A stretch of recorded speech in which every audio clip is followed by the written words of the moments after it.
Ananda semua, apakah sudah siap nih untuk mengikuti pembelajaran kita pada hari ini? Nah, kalau sudah siap, ada baiknya kita berdoa terlebih dahulu. Untuk ketua kelas, dipersilakan untuk memimpin doanya. Baik, terima kasih kepada ketua kelas. Nah, sebelum mulai pembelajaran, Ibu akan mengambil absen terlebih dahulu. Yang hadir, silakan bilang hadir. Afdila Sari, Valia Nabila Dewi, Valenzia Karadita, Virata Dona, Harina Widya Stuti, Clara Besmita, Muhammad Fobila Septianda, Mary Alfia Nitra, Nur Alfiana, Febrina Sylvia, Suci Putriyanti, Wanda Pramuklisa, Yuan Fadilah Erin, Yuni Herisdawati, Zaura Putri Alfano. Oke, baiklah Ananda, kalau sudah lengkap semua. Jadi sebelum memulai pertanyaan nih, Ibu ingin bertanya terlebih dahulu. Nah, Ananda semua kan pastinya sudah pernah nih berbelanja. Nah, ketika Ananda berbelanja, Ananda ingin mendapatkan sebuah pakaian misalnya. Apa sih yang harus Ananda lakukan untuk mendapatkan pakaian tersebut? Yap, benar sekali, membayarnya. Nah, ketika Ananda sudah membayarnya menggunakan uang. Nah, gimana sih? Ada yang tahu bentuk uang itu gimana? Ya, benar Ananda. Jadi uang itu bisa berbentuk logam, berbentuk kertas. Nah, setelah menggunakan uang untuk menukarkan agar mendapatkan belanjaan Anda, lalu adakah fungsi lain dari uang tersebut? Ya, untuk menabung.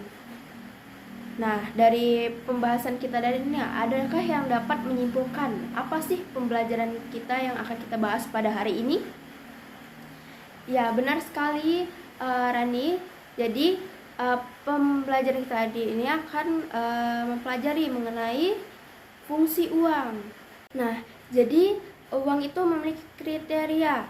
Yang pertama yaitu ada jaminan, yang kedua ada disukai umum, nilai yang stabil, mudah disimpan, mudah dibawa, tidak mudah rusak, mudah dibagi, dan juga suplai harus elastis.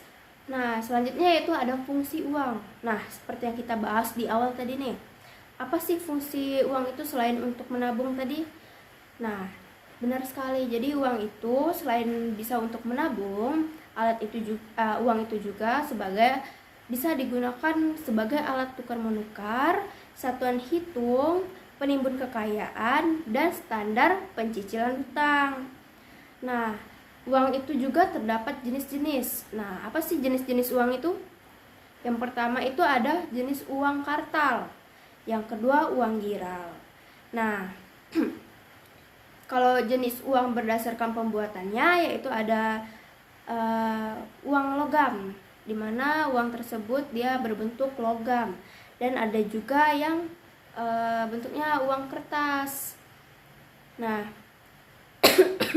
kalau jenis uang yang berbentuk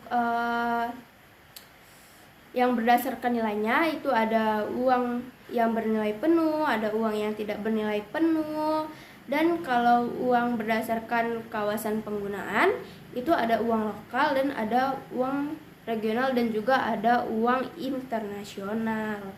Nah, dari yang Ibu bahas tadi, adakah Ananda semua yang ingin bertanya? Baik, kalau tidak ada, Ibu akan membagikan kalian sebuah proyek di mana kalian akan mengerjakan proyek tersebut. Nah, di sini Ibu akan membagikan atau Ananda semua yang membagikan kelompoknya? Baik, kalau Ananda sendiri yang membagikan kelompoknya, silakan dibentuk kelompoknya. Nah, di sini Ibu akan memberikan sebuah proyek yang harus Ananda kerjakan dan petunjuknya sudah ada dijelaskan di dalam kertas tersebut. Silakan Ananda kerjakan. Baik, kalau sudah semua, Ibu ingin melihat kalian mempresentasikan proyeknya tersebut. Untuk Ananda semua, perwakilan kelompok saja, silakan tampilkan hasil proyek yang kalian bikin tadi. Nah, sekarang Ibu akan memberikan Ananda kuis. Silakan, kita akan menggunakan quizzes. Silahkan Ananda buka quizisnya dan silahkan kita kerjakan. Yang menang akan mendapatkan tambahan poin. Nah, di sini kan kita sudah mempelajari materi, sudah membuat project, dan juga kita sudah melakukan kuis. Nah, jadi untuk menambah wawasan atau Ananda dapat memahami lebih lagi, Ibu akan memberikan sebuah tugas yang akan dikerjakan di rumah. Silakan dikerjakan dan akan dikumpulkan pada minggu depan.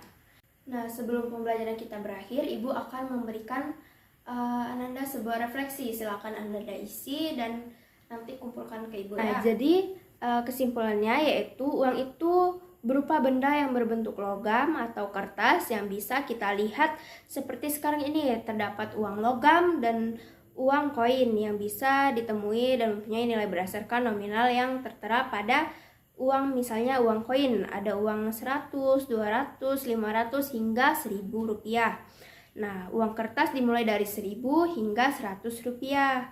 Nah, uang sendiri ini memiliki kriteria yang bisa mengatasnamakan menjadi uang, seperti kriteria adanya uang, jaminan, bisa diterima publik, nilainya stabil, mudah disimpan, mudah dibawa, tidak mudah rusak, tidak mudah dibagi. Selain sebagai alat pembayaran satuan hitung hingga penimbun kekayaan, bahkan standar pencicilan hutang.